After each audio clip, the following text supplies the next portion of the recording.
आदेश होता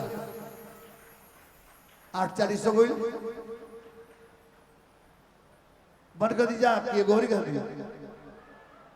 ये गौरी